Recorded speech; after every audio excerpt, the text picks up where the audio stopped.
पन्ना जिले में आदिवासी संगठन के नेतृत्व में रुंज केंद्र तेंदुघाट परियोजना विस्थापित ग्रामीणों ने मुआवजे और पुनर्वास की मांग को लेकर कलेक्टर कार्यालय का रुख किया। विस्थापितों का कहना है कि परियोजना के कारण उनकी जमीन और आजीविका छिन गई है, लेकिन अब तक उन्हें उचित मुआवजा नहीं दिया गया है। इस दौरान आदिवासी जय संगठन के प्रतिनिधियों ने कहा कि परियोजना के तहत विस्थापित परिवारों को उनके अधिकारों से वंचित किया जा रहा है। उन्होंने कलेक्टर को ज्ञापन सौंपकर मांग की है कि सभी प्रभावित परिवारों को नियम अनुसार मुआवजा और पुनर्वास की व्यवस्था जल्द से जल्द की जाए। ये कौनी जो केन बेतवा लिंक परियोजना से 8 गांव पन्ना जिले के प्रभावित हैं, इन लोगों की जो मांगे हैं, 18 साल के बच्चे जो पूर्ण कर चुके हैं उनको पैकेज से वंचित किया जा रहा है और ना ही इन लोगों को कहीं पे बसाने के लिए कोई ज़मीन आवंटित की गई है। और जो राष्ट्रीय योजना के माध्यम से जैसे प्लांट है, परियोजना है, बांध है, अगर ऐसा कुछ प्रभावित क्षेत्र को विस्थापित किया जाता है तो उनको एक परिवार को, भूमिहीन परिवार है जो, उनको एक परिवार के सदस्य को रोजगार देने का प्रावधान है। तो इन सब मांगों को लेकर के आज हम माननीय महामहिम राष्ट्रपति जी के लिए और राष्ट्रपति जी को कलेक्टर के माध्यम से ज्ञापन सौंपा है। पूरा दिन निकल गया यहाँ पर आप लोगों को ऐसे ठंडे कड़कड़ाते हुए, और प्रशासन बहुत क्या करेंगे? देखिए, हमारी जो मांगे थी और जो जनता है, प्रभावित क्षेत्र के लोग हैं, उनकी जो मंशा थी कि हम लोग, क्योंकि यहाँ पे कई बार, हजारों बार ज्ञापन सौंप कर ये लोग निकल जाते थे, वो कलेक्टर साहब ना ही मिलते थे, ना ही इन लोगों की मांगों पे कभी कार्रवाई की गई है। तो आज इन्होंने धरना प्रशासन जय संगठन के माध्यम से किया गया और सभी लोग इंतजार कर रहे थे कि जब तक कि कलेक्टर साहब स्वयं नहीं आएंगे ज्ञापन लेने, तब तक हम लोग यहाँ से नहीं भागेंगे। आपका नाम क्या है? मुकेश कुमार गौड़, जय जिला अध्यक्ष पन्ना। तो पर आदिवासी संगठन के लोगों ने क्या मांगे थी और क्या है ज्ञापन?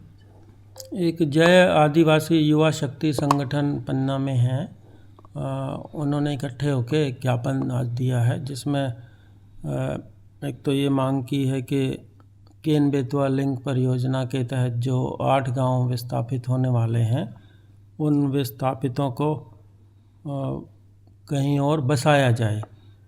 इसमें नियम और निर्देश शासन के स्पष्ट हैं कि राहत का एक पैकेज बनाया हुआ है। एक तो ये कि उनकी जो ज़मीनें खुद की थी, निजी स्वामित्व की, और मकान थे, उनका मुआवजा दिया ही जा रहा है जो शासन के निर्देश हैं और अधिनियम के तहत।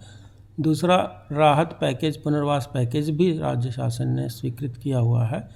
उसके तहत 12.5 लाख रुपए एक परिवार लेके अन्यत्र कहीं भी विस्थापित स्वतः हो सकता है, अपनी स्वेच्छा से कहीं भी, या यदि वो शासन द्वारा बनाई गई कॉलोनी में जाके भूखंड लेके निवास करना चाहते हैं तो उसके लिए 5 लाख रुपए लेंगे और प्लस कॉलोनी में निवास के लिए स्थान लेंगे। तो ये ऑप्शन व्यक्तिगत रूप से सभी से 8 गांव के निवासियों से एकत्र किए जा रहे हैं। अधिकांश ने, अभी 6-7 गांव में कर प्रक्रिया हो गई है, अधिकांश ने एक मुश्त पैकेज लेके विस्थापित होने के लिए सहमति दी है।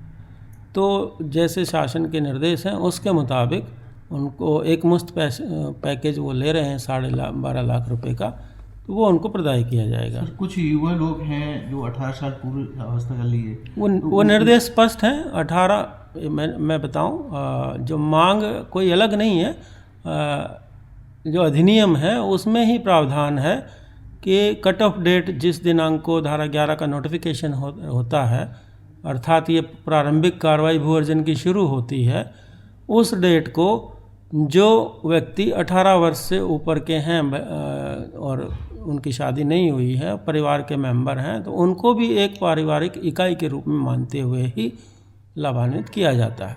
तो वो पूरा सर्वेक्षण के मुताबिक हम लोग कर रहे हैं। कुछ एक अनावश्यक मांग ये करते हैं, आज वो 18 वर्ष का हो रहा है तो कहने लगता है कि मुझे भी दिया जाए, जो संभव नहीं है। उस कट ऑफ डेट पे जो 18 अथवा उससे अधिक के हैं वो समग्र आईडी से प्रमाण मिलता है, अंक सूची यदि किसी के पास है तो उससे प्रमाण मिलता है। तो उस डेट में जो 18 से अधिक के हैं उनको नियमानुसार पूरा एक परिवार मानते हुए राहत दी जा रही है। Thank you.